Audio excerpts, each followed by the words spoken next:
Gente, vamos abrir aqui, primeiro, como eu disse, no Salmo 137,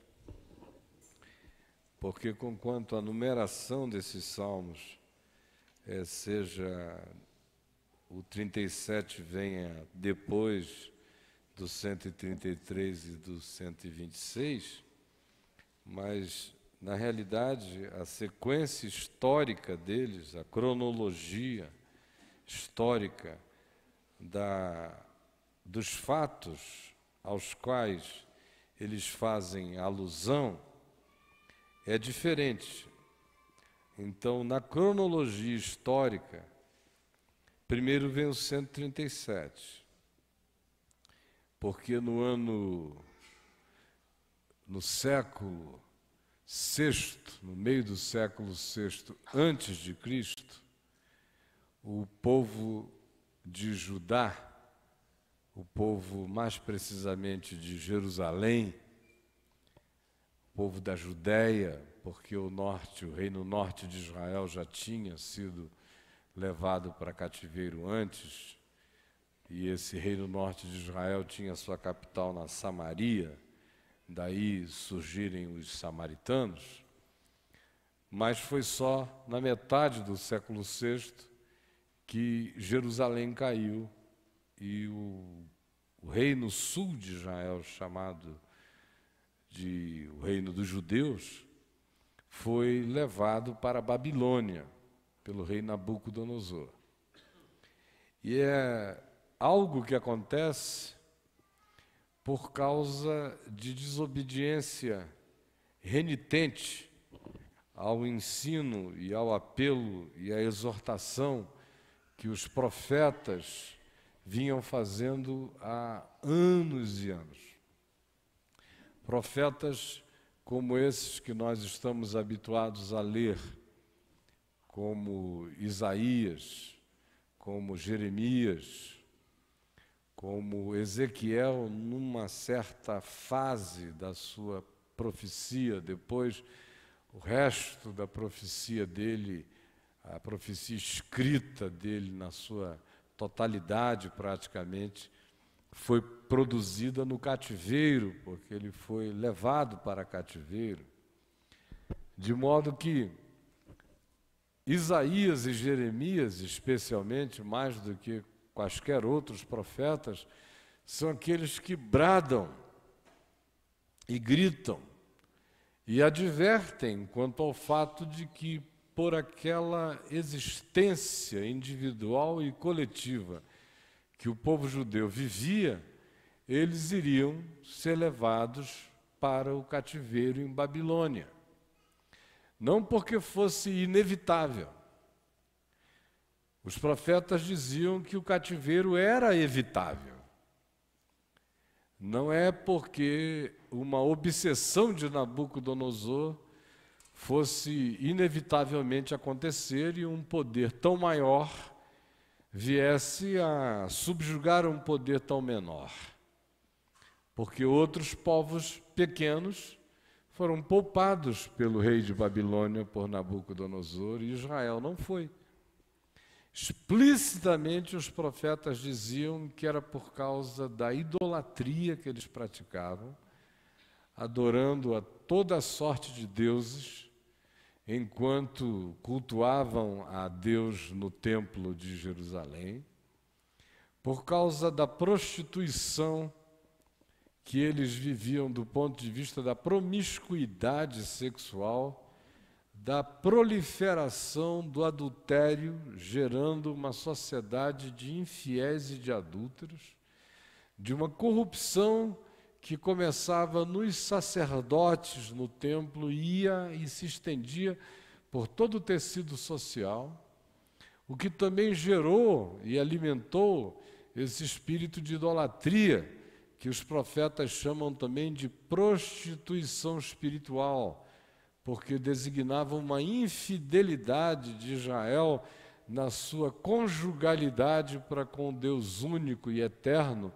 enquanto eles tinham casos e paixões com os deuses loucos dos povos que os circundavam, o que também gerou uma destruição total do sentido de equidade, de justiça, de verdade, de equilíbrio social, produzindo disparates, ricos, absolutamente ricos e nababescos, e pobres, famintos e miseráveis, o que produziu a antissociedade do ponto de vista do que a palavra de Deus propunha para eles, e que estava então determinado na lei de Moisés e que era frequentemente objeto de convocação dos profetas para que eles soubessem e lembrassem que eles eram aquele povo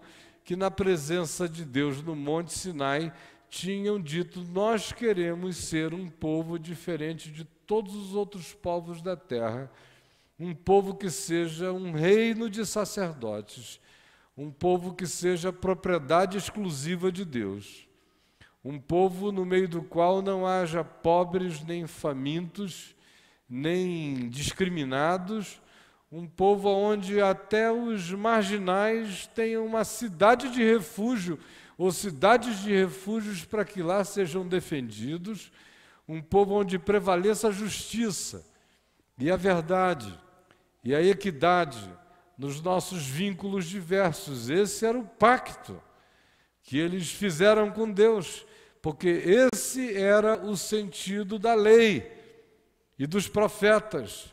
Era a produção dessa comunidade de amor, justiça, verdade e paz. E eles foram sistematicamente violando isso.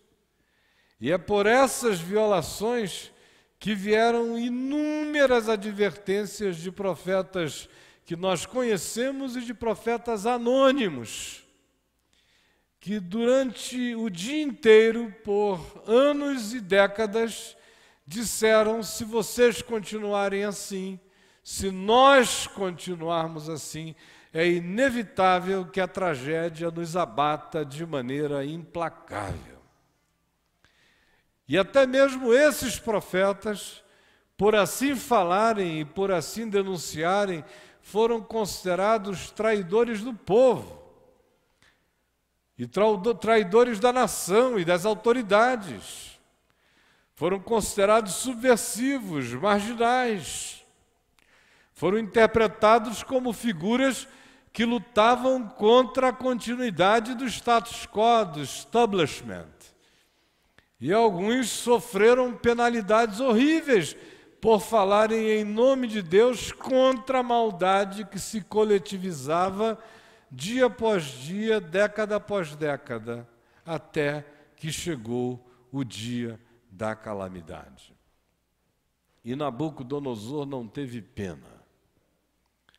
E entrou em Jerusalém, a cercou, a tomou, a possuiu, derrubou o templo, roubou todos os seus tesouros e objetos sagrados, destruiu as muralhas, as casas, as vinhas, os pomares, incendiou a nação, estuprou as mulheres, matou os velhos, os aleijados, os pobres, recrutou, apanhou, cativou, algemou e levou toda a realeza, todos os príncipes e todos os jovens fortes, e todos os que eram considerados inteligentes, não sem antes castrar a maioria deles e torná-los eunucos, destituídos dos seus membros sexuais.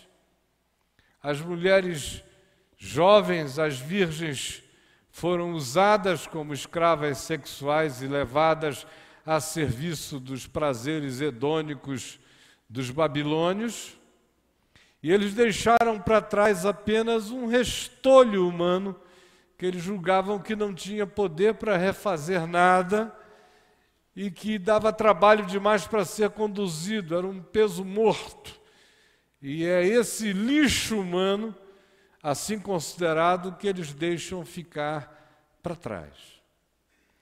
E o povo de Israel, mais precisamente o povo de Judá, chega em Babilônia, que era uma Babilônia, que era uma megatrópole extraordinária do mundo antigo, com os seus jardins suspensos, com os seus chafarizes, com os seus Taj Mahals de beleza, com toda a arquitetura absolutamente impensável até para os nossos pseudo-arquitetos modernos que só trabalham com programinhas e softwares de computador e concreto pré-feito e estruturas de metal pobres. E era tudo de uma beleza absolutamente indizível, uma cidade imensa, cortada de canais, com distribuição de água para todos os lados e a opulência de todos os povos da terra ali presentes.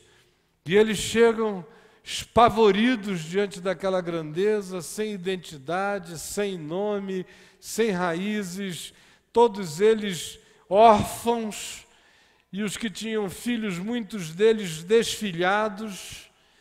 A melhor memória ali era de orfandade castrada. Esse era o estado deles. E esse é o espírito do Salmo 137. Isto dito, entendam o Salmo. Quem não entender também, é melhor pedir licença e se esconder agora. Porque é assim que se tem que entender este Salmo. Este é o contexto, entenderam? Vejam como ele se transforma num outro Salmo, sabendo-se deste contexto. Às margens dos rios de Babilônia, nós nos assentávamos, às margens do Tigre, do Eufrates, do rio Quebar, desses rios que estão correndo até hoje por aí, entre o Iraque e o Irã. Às margens dos rios de Babilônia, nós nos assentávamos e chorávamos, lembrando de Sião.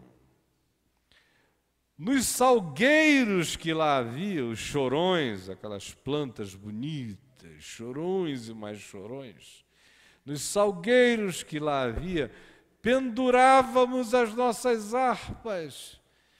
Nos chorões, botávamos as nossas harpas para ficarem penduradas numa redundância botânico-musical. Assim como o salgueiro é aquela árvore chorona, nós botávamos as nossas harpas penduradas nos chorões, nossas harpas choravam. Essa é a poesia do Salmo. Pendurávamos as nossas harpas, pois aqueles que nos levaram cativos, a saber, os babilônios, nos pediam canções. Gente quer ouvir música em hebraico. Ô Davi, no Davi. Canta pra gente um Oxanxinanã, qualquer coisa dessa.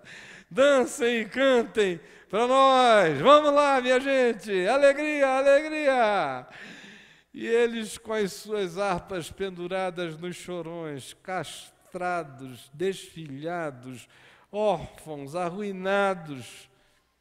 E eles nos pediam canções. Sim, os nossos opressores pediam que fôssemos alegres. Sorriso, minha gente.